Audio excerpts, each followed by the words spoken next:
ॐ दामोदराय विद्महे वासुदेवाय धीमहि तन्नो कृष्णः प्रचोदयात्। નમસ્કાર મિત્રો, સૌપ્રથમ તો આપ સૌ લોકોને આજે સઠતીલા એકાદશીના અમારી ચેનલના જય શ્રી કૃષ્ણ।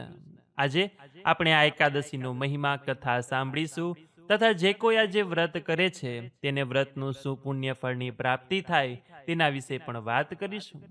તો અંત સુધી મારી સાથે જોડાયેલા રહેજો। વિડીયો પસંદ આવે તો એકાદશી નિમિત્તે કોમેન્ટ સેક્શનમાં જય શ્રી કૃષ્ણ લખજો। તો આવો સૌપ્રથમ આપણે આ એકાદશી વ્રતની કથા સાંભળીએ। એ પછી આપણે આ એકાદશીનો વિસ્તારપૂર્વક મહિમા, વ્રતની વિધિ અને વ્રત કરવાથી મળતા પુણ્યફળ વિશે વાત કરીશું। તો બોલીએ શ્રી કૃષ્ણ ભગવાન કી જય, એકાદશી માત કી જય। દાલભ્ય ઋષિ પૂછવા લાગ્યા કે હે બ્રહ્મન, આ લોકના જે પ્રાણીઓ બ્રહ્મહત્યા જેવા અનેક પાપો કરે છે, પરદ્રવ્ય હરે છે, તો પણ એ પાપી લોકો નરકમાં કેમ પડતા નથી? થોડું દાન કરવાથી શ્રમ વિના પાપ શાંત થાય છે, એવું દાન આપ કહો। પુલત્સ્ય કહ્યું કે હે ભાગ્યવાન, તમે ઉત્તમ પ્રશ્ન કર્યો। આનો ઉત્તર અતિ દુર્લભ છે। બ્રહ્માદિક દેવોએ પણ જે વાત કોઈ પાસે કહી નથી તે હું તમારી પાસે કહું છું।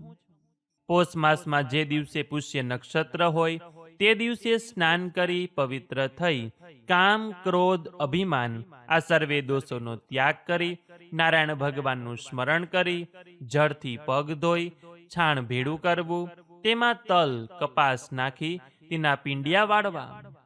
પછી પોષ વદ પક્ષમાં પૂર્વષાઢા અથવા મૂળ નક્ષત્ર હોય ત્યારે 108 આહુતિઓનો હવન કરવો અને એકાદશીના દિવસે નિયમ લેવો।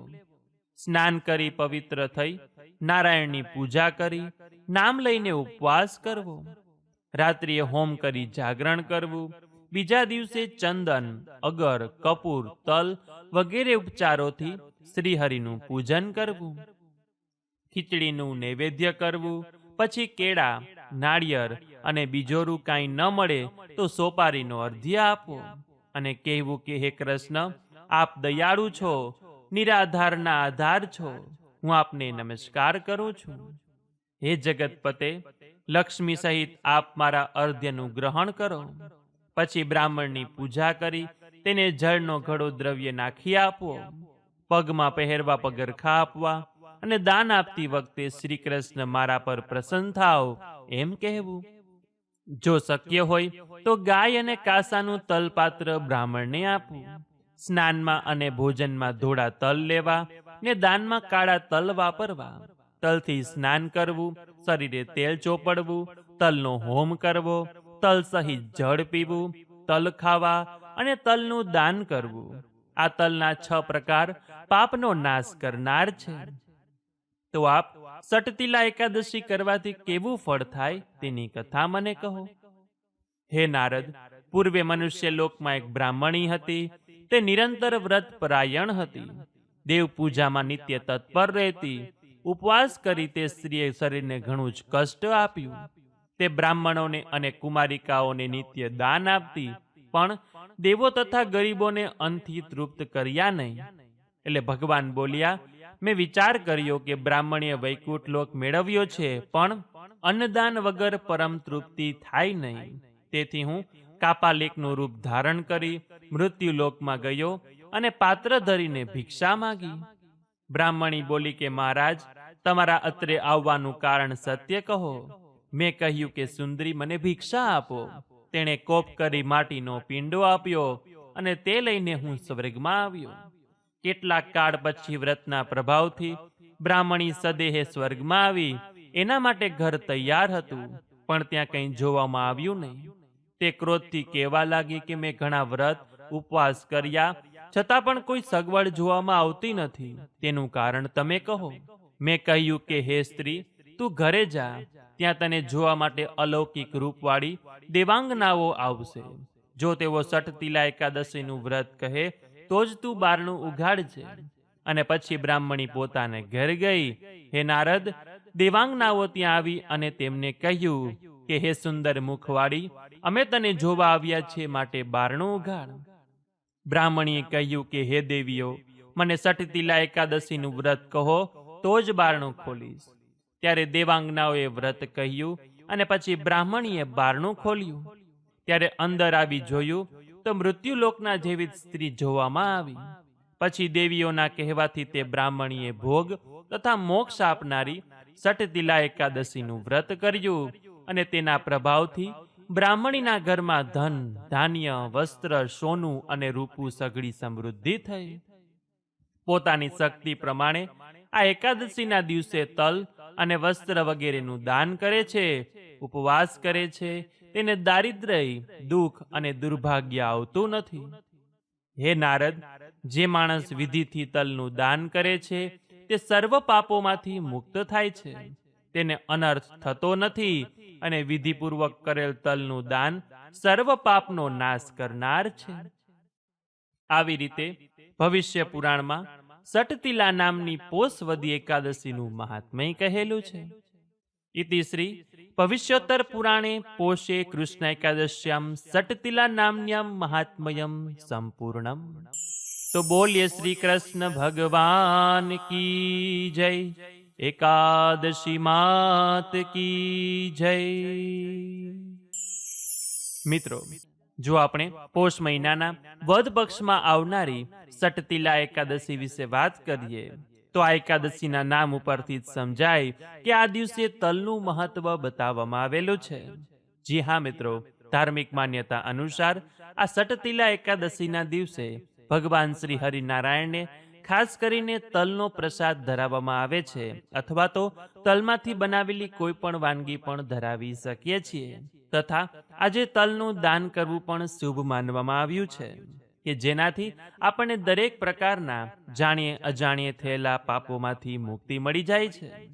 સઠતિલા એકાદશીના દિવસે વ્રત કરવાથી, સત્સંગ કરવાથી પતિ પત્નીના વૈવાહિક જીવનમાં પણ સુખ શાંતિ રહે છે.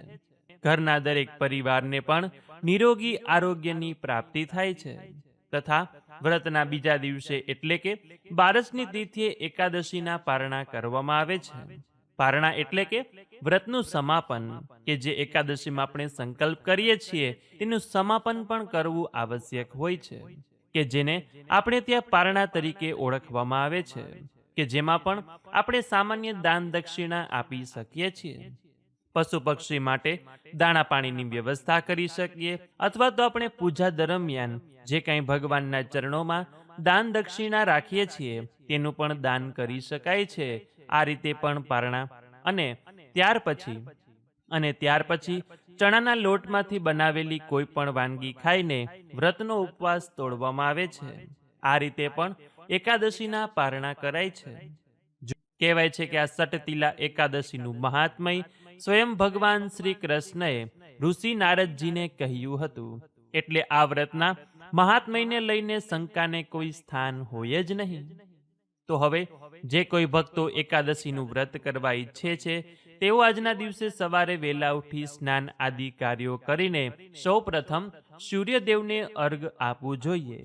એમાં પણ આજે મકર સંક્રાંતિનો દિવસ છે, એટલે કે મકર સંક્રાંતિ અને એકાદશીનો એક ખૂબ જ મોટો સંયોગ બની રહ્યો છે, કે જે સંયોગ ઘણા વર્ષે થઈ રહ્યો છે. તો આજે સૂર્યનારાયણને જ્યારે આપણે અર્ધ્ય આપીએ છીએ ત્યારે તે તાંબાના લોટામાં પાણીમાં તલ ઉમેરવાના, ચોખા ઉમેરવાના, કંકુનો છાંટણા છાંટવાના અને તેમાં એક ફૂલ રાખીને સૂર્યદેવના 12 નામ બોલીને સૂર્યદેવને જો અર્ઘ આપવામાં આવે છે, સૂર્યનારાયણનું પૂજન કરવામાં આવે છે, તો ભગવાન સૂર્યનારાયણના પણ આશીર્વાદ મેળવી શકાય છે. અને આ રીતે જો આપણે આજના દિવસની શરૂઆત કરીએ છીએ તો આપણો આખો દિવસ શુભમય રીતે પસાર થાય છે. ત્યાર પછી તુલસી માતાના દર્શન કરીને આપણા ઘરના મંદિરમાં ભગવાનની પૂજા કરવામાં આવે છે.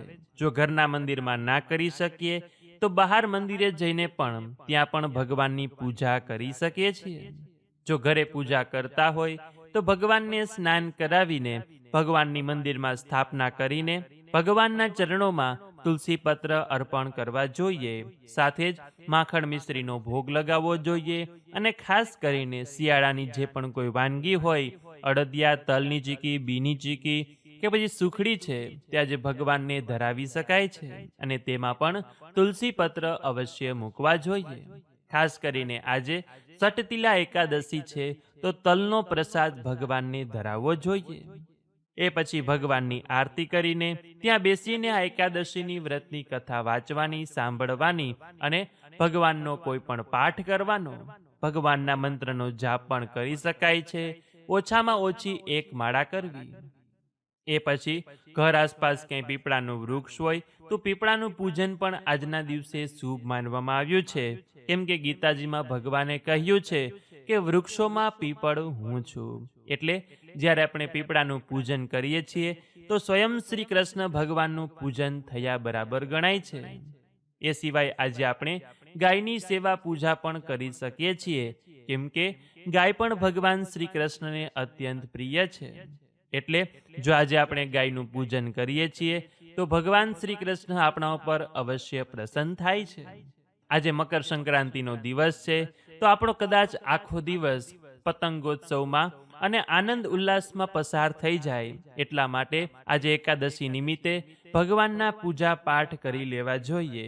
દિવસમાં કદાચ સમય ન મળે, ભૂલાઈ જાય એવું બની શકે છે.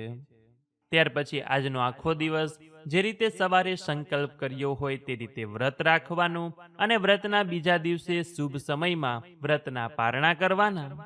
એટલે જો આપણે એકાદશીના નિયમોનું પાલન કરીને વ્રત રાખીએ છીએ તો વ્રતનું પુણ્યફળ અવશ્ય મળે છે અને આપણી સર્વે મનોકામના ભગવાન અવશ્ય પૂર્ણ કરે છે.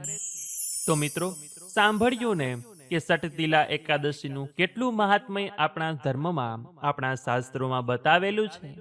તો આવો આપણે સૌ લોકો આ એકાદશીનું વ્રત કરીને તેનું પુણ્યફળની પ્રાપ્તિ કરીએ.